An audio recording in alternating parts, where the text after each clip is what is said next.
வந்து தர்ஷன் இப்போ இருக்கான். அடுத்தது வந்து ஹிச்சுவனி யாரோ வாங்க சொன்னாங்க. ஆனால் நான் இப்போ வாங்க போகிறேன். என்கிட்ட 11 மில்லியன் இருக்குது. I can't believe.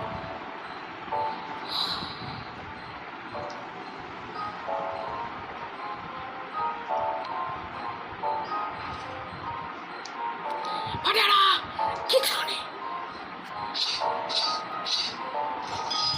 ஓகே இது வந்து நம்ம மாடல் இந்த இடத்துல பார்க்கலாம். இதில் ஃபஸ்ட் எபிலிட்டி நல்ல பரவாயில்லைன்னு சொல்லலாம். ஓகே அட்லீஸ்ட் இதுக்கிட்ட எம்என்னா தெரியா? எம்என்னா இதோ இந்த மாதிரி சும்மா கொட்டால அடிக்கிற மாதிரி அட்லீஸ்ட் நான். ஆனால் பரவாயில்ல, எங்கள் வீட்டு ஓரளவுக்கு குயிக்காக தான் ஏறுது. இன்னும் இதை வரல.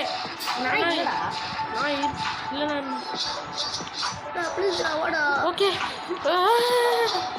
New ability tails of burn. Okay இது ஆனால் இதோ இந்த வீடியோ முடிச்சுக்கலாம். பாய் மக்களே.